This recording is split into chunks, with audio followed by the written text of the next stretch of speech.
Package of this sugar snap pea stir fry. Really good, y'all. I went in and I used some all-purpose seasoning. Got that from the Hispanic Mexican store. Ground ginger. I used about 1/4 teaspoon of that, not much. Salt. Little bit of garlic salt. I don't have curry powder, so I shift my own little bunch. I got ground turmeric, and I use probably like 1/4 teaspoon of it mixed with 1/4 teaspoon of cumin. And I have this, you guys. I also you could use Indomie or our day-to-day like American ramen noodle stuff you get at the store. And I don't use all the packets because they are very, very salty. So I have 5 packets that's going to go in here once I'm done with the stir fry. But then I'm not going to use 5 packets of the salt itself. I'm going to use about 2 or 3. I go less on the salt. So yeah, guys, I'll come back with finished product here soon. My tomato sauce here, 15 ounces of it. No one told me that we were out of coconut milk. Usually I'll use like a can of coconut milk, 15 ounces of that, or a half a gallon coconut, but we don't have that. So I think substituting this lactose low fat milk will be okay. I mean, I put my my Indian seasons in there, so it'll have to do. So guys, with my stir fry vegetables, I'm just gonna go in here. They're done stir frying. They're to the tenderness we like. I went ahead and added my tomato sauce and my milk. So I'm just gonna give it a little stir here. Bring up those lumps that are in there.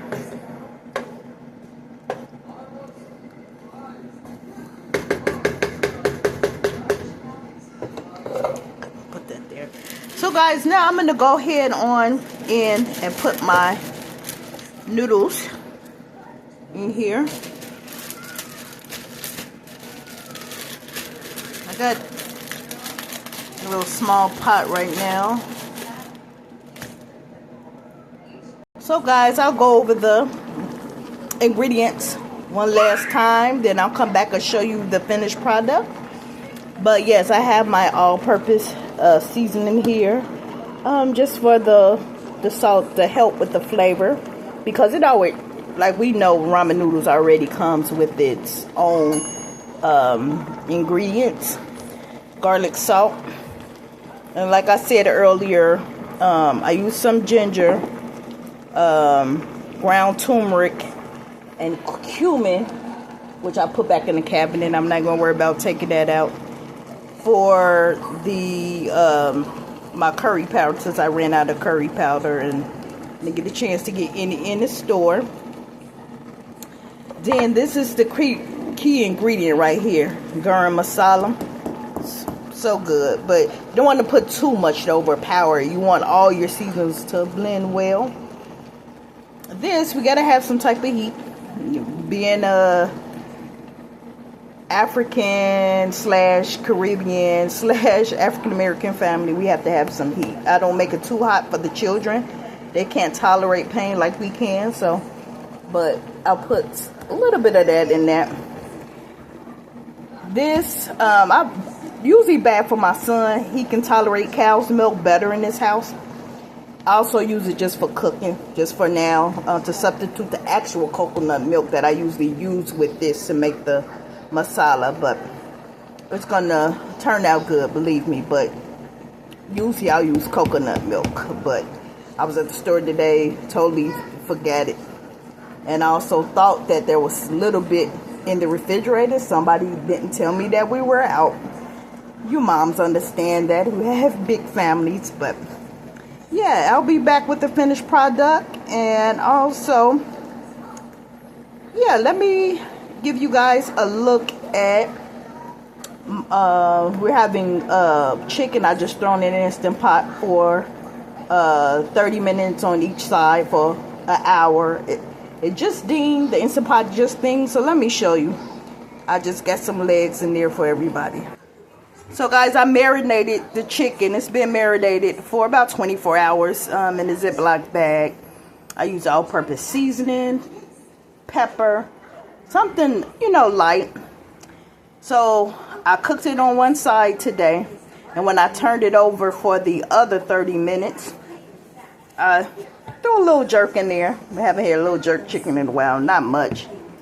So yeah, so now it's finished. I'll be back with the finished product for the masala, Tiki masala noodles that my family love, that I created.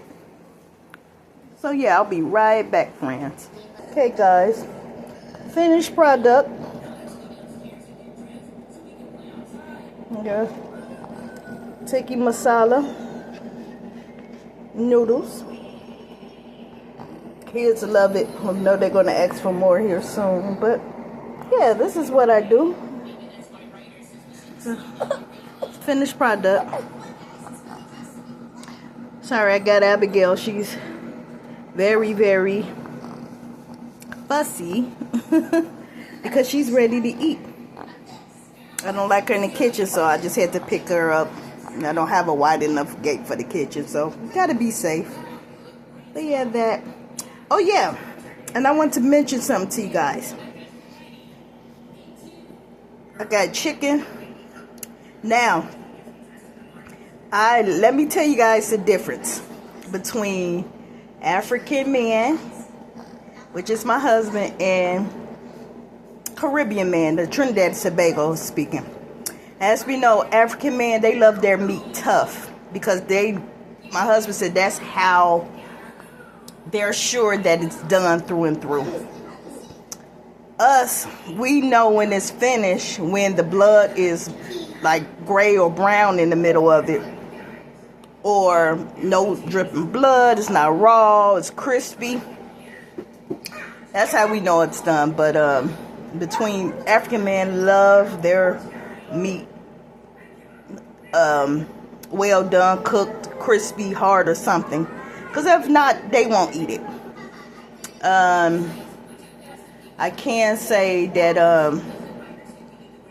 you know, not for my dad when you do stewed chicken or anything. I told my husband I like the flavor of the sauces, and I like my stewed chicken, my curry chicken from Trinidad. So that's the difference.